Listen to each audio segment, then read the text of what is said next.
Hi, I wanted to show you quickly how we can use OpenSSL to add subject alternative names to a certificate, in particular a self-signed certificate if we wanted to use for testing. Typically with self-sign or even some issued CA, certificate authority issued certificates, the server can have alternate names which are located in the body of the certificate. So I wrote an article that talked about where you might get an error where you get a no subject alternative DNS name match the host name that you specified as your URL, or you put in an IP address and it didn't match. So we're going to go through that real quickly. The article talks about the background and DNS and how it resolves typically the host names to an IP address. We'll look at some steps. Basically, for production issues, you would go back to your certificate authority to add the alias or the SANS name. Primarily, that would be done as preferable for production environments, or you could use one of the entries or host names that are there, like Google does with the many names there. However, for testing, we'll use these steps using OpenSSL. You could use KeyTool if you wanted, but we'll just go through that briefly to show you how to get around or add your additional SANs. So let's go to Postman. And let me show you what kind of error you get. So when you send a request, here I'm using the IP address, the simplest example, for the endpoint. So it's going to a host, but we get the error host IP does not match certificate alias. And it's saying that it has a list of an IP, which is the local host IP address, but or the loopback address, but not that one. So how do we address that? So if we go to our instructions here, it says copy the OpenSSL.conf into a directory. So I will be going back and forth with that. So we've done that already. Yes, so we have that here. So let's then do the next step, which is echo the subject information into there.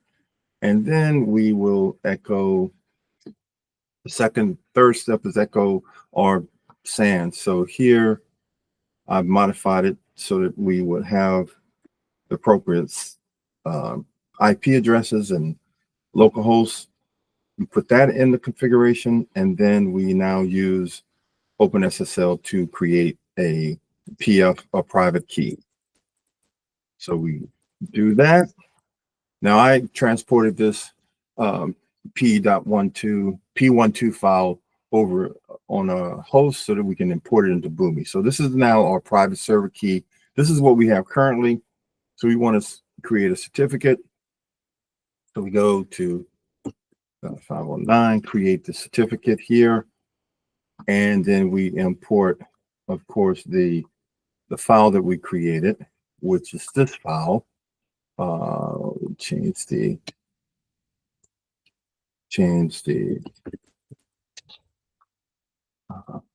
type in the password. So do that.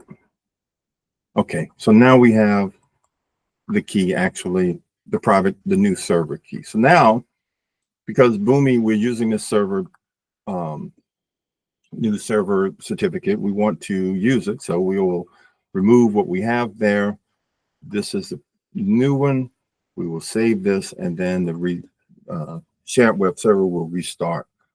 Once this happened, now we should be able to see the error message change. Now, one other thing we might do in Postman is make sure that we have the proper self-signed certificate, because it will require, we have to let Postman know that this is a valid certificate, even though it's self-signed. And we do that by adding both the complete chain into the certificate. So let me do that very quickly. And that should be here.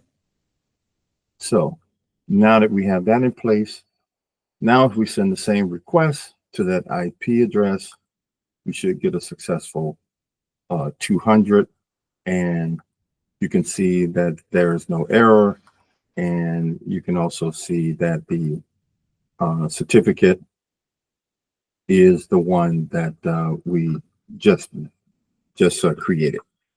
So I hope that was helpful. Thank you very much, and have a great day.